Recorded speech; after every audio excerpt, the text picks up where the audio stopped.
Your feet fail first, long before hunger, long before exhaustion. When cold sets in and circulation drops, history shows one brutal truth. No army, no expedition, no civilization ever survived winter by accident. They survived because they understood their feet. From frozen trenches in World War I to the killing winters of Eastern Europe in World War II, cold injuries sidelined more soldiers than enemy fire in some campaigns. Frostbite didn't arrive with drama. It crept in silently through damp skin, restricted circulation, and poorly managed insulation. And, you know, one of the most overlooked survival solutions ever used didn't come from a factory or a lab. It came from a square of cloth. The shemagh foot wrap was ancient, field-tested, and in the worst conditions it consistently outperformed modern boots when moisture and cold worked together. If you care about survival knowledge that actually kept people alive, not just marketing claims, this is really where history earns your attention. Why do modern cold weather boots keep failing, you know, when conditions turn truly brutal? Modern winter boots look impressive on paper. Insulation ratings, sealed membranes, synthetic liners, and waterproof claims, well, they seem to dominate the packaging. But, you know, history keeps exposing the same weakness. Moisture kills warmth. The moment sweat builds up inside a sealed boot, insulation just collapses. Heat loss accelerates, skin softens, circulation drops, and, well, frostbite follows. Soldiers learned this lesson the hard way in World War I trenches and again during World War II in the Ardennes and across the Eastern Front. Expensive boots meant nothing if moisture couldn't escape. Ancient solutions didn't ignore sweat. They worked with it.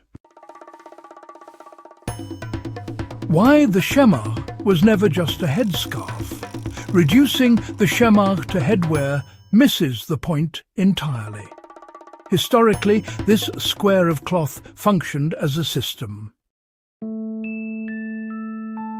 Soldiers, nomads and explorers used it wherever the body needed protection. Head, face, neck, hands and feet. The cloth followed the threat. Early 20th century field reports and military manuals reference cloth foot wraps repeatedly for one reason. They managed moisture better than socks. Socks compress. Foot wraps layer. Socks trap sweat. Foot wraps redistribute it. That difference matters when temperatures drop below freezing. Cotton and linen cloth wraps were breathable, adjustable, replaceable and adaptable in the field. They weren't designed for comfort. They were designed for survival. This isn't about warmth alone. It's about physics. Cotton fibers, you know, absorb moisture without collapsing. And when the cloth is folded into several layers, it creates these stable air pockets. Air itself is, in fact, a wonderful insulator. Those layers actually breathe, allowing sweat to migrate away from the skin rather than just pooling against it, which is rather important, really. The result, quite simply, is a foot that stays warmer even when it's damp. The field method used for generations is simple but precise. Start with a completely dry shemagh. Lay it flat and fold it lengthwise into a long strip, roughly 4 inches wide. Place your toes slightly offset near one end. Wrap forward and across the foot with firm but comfortable tension. Never tight. Circulation is survival. When you reach the heel, fold the fabric back on itself to form a pocket that cups the heel. This prevents friction, reduces blistering, and locks the wrap in place. Continue wrapping upward around the ankle and finish by tucking the tail under an existing layer or into the boot. No knots, no pressure points. What you've built is modular insulation that moves with your foot instead of fighting it.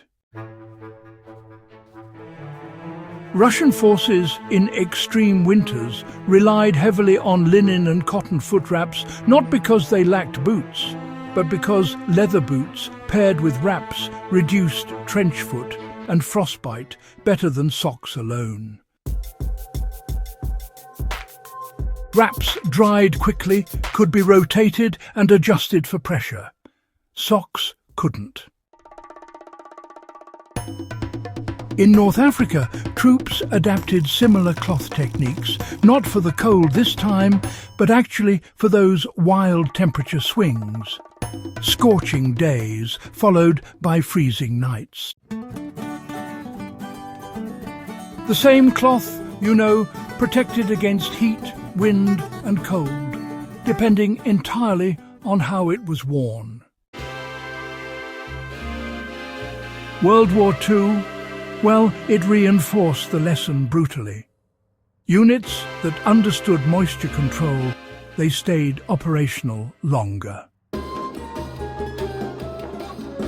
Those that didn't paid for it with amputations and, even lives. If you're caught in sudden cold with inadequate boots, remove the insoles first. Wrap your feet using the shemagh method, then place the insoles back on top of the wrapped foot. This traps air beneath the sole, isolates cold from the ground, and importantly prevents direct contact with frozen materials. In wet conditions, it's important to rotate wraps. One dries while the other works, Cotton actually dries faster than most modern liners when exposed to body heat. When crossing snow or frozen ground, the wrap reduces friction, limits skin shear, and, extends endurance. This isn't theory. This is fieldcraft. The shemagh doesn't stop being useful when it leaves your feet.